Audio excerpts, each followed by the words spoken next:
least we are helping these individuals. Yeah. Okay, Achieng', your manifesto.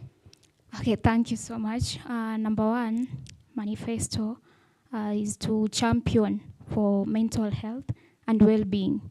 And the items under these, I believe, creating programs, awareness, maybe empowering other students to maybe go for training for peer counselors, and also to come up with workshops that can get our students engaged.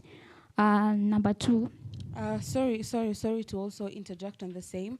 I mean, the nature of the young people right now, I believe they call us Gen Zs, they do not like to talk about their problems. It is very difficult for them to actually open up about issues that they're facing. That is why you see some of them even going suicidal.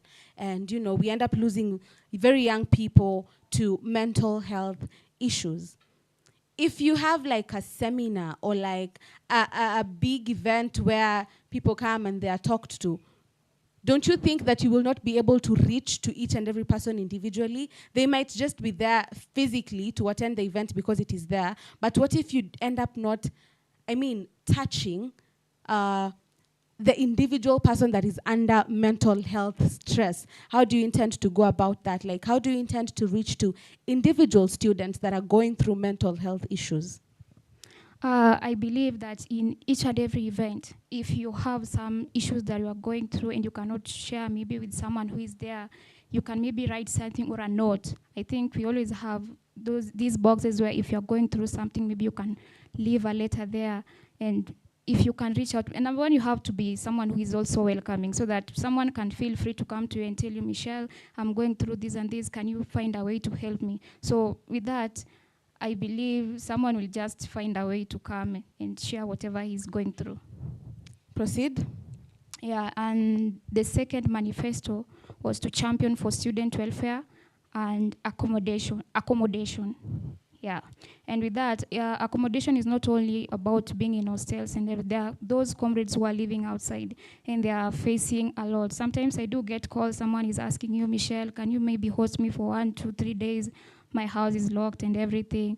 I believe that if I'm in a position to, sometimes I'm always not in a position to help, but I believe when I get into office, I know leaders have some privileges they are having in here, and we can also talk with administration or people who are managing these hostels. If someone is stuck outside, or even if I have a friend who can host them, then that one can work out. Michelle, this is a private institution. Yeah. By virtue of being a private institution, this is someone's business. Exactly. The same way a landlord outside would send away a tenant for failing to pay rent is the same way if the school allows students to stay here for free, the school will run at a loss. Because we have so many people with so many problems. Because I believe even here in the institution, a larger percentage of these students do not stay in the school. Because the school, we're in our tens of thousands. The school capacity cannot take up to that. So there are very many students staying outside. If we decide that we are helping everyone and we are being good Samaritans, allowing people to come into the institution, to stay because they've been locked out by their landlords, how will the school now make profit? Okay, the goal is not to maybe help everyone. Maybe that one can be at my own expense, because I've been there and I know the benefit. At your own expense. Yes. You can afford to pay hostel fees for... Not paying, but maybe hosting. Because some of us complain that maybe a parent maybe promised he or she will send something, but delayed. And you know how hostile those who are collecting rents can be. So maybe the person only need 1 to 3 days to maybe find a place he can live. Will you even be safe? Because by virtue of being the vice president, if you're elected, that is, then it means you get access to so many people that you do not know. People get access to you, people that you do not even know of. So they call you and they're like, I've been locked out. And you take them in at your own expense. Are you even worried about your safety? There are those whom you cannot just ignore. No. Wow. Let us be practical, Michelle. You cannot take in everyone into your... Okay, assuming 10 people call you in a day, they've been locked out of their houses. What do you do with these 10 people? You call them all to stay in your house? Do you have a Not mansion? all, but I believe they also have friends. And maybe if I'm in a position where I can talk with a friend and they know the situation that is going on, or they know the situation of the girl, if you can. Matters housing are very sensitive, and we need to be practical. I mean, people staying outside, it is very difficult, first of all, to get access to their landlords and, to where they're staying and to ensure that they're okay, even if they're locked out.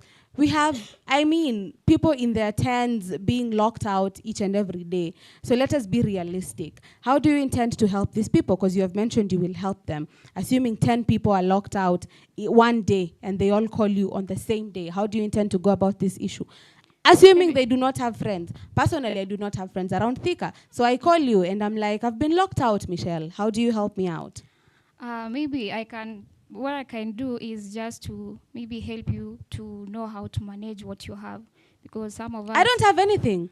I came to school in the clothes I'm wearing that day. The only thing I have with me is my school bag, my tote bag that has my books. I get to the door, I find that the landlord has locked me out. And I call you, Michelle. Mind you, I do not have any friend around Thika. My relatives are in Homa Bay County, assuming. So now I call you, Michelle, I've been locked out by my landlord. I need help. How do you help me? For you to call me for such a reason, there must be some level of closeness. And so now you're changing your words, No, because you had said you will help everybody despite who they are. So now there has to be a level of closeness. Let us be realistic in what we feed comrades. Let us not just say things because we want to impress the comrades, okay? Because it is very impractical, you saying that you will help people go out of your way or from your own means to help people who have been locked out. We can move on to your next manifesto, because that is quite impractical. But you can go on. What I said. Yeah, but we can't continue. The next was inclusivity and fair representation. Yeah, and with that, I believe each and every person is equal, and I am supposed to treat each and every person well. And I want to be in a position where someone feels so comfortable to come and tell me, Michelle, this and this is happening, can you help me out and everything. So, because they can only come if they feel you are not someone who is discriminating, or maybe you are leading maybe a specific group only. Yeah. Matters inclusivity. We have persons living with disability in the institution. Some of them stay in the institution. Yeah. Do you believe our hostels are habitable for persons living with disability? Their structure, look at how they're structured. Do you think they are favorable for persons living with disability? They are. They are? Yeah. Becky, I've seen you nod very, very strongly. Explain to us why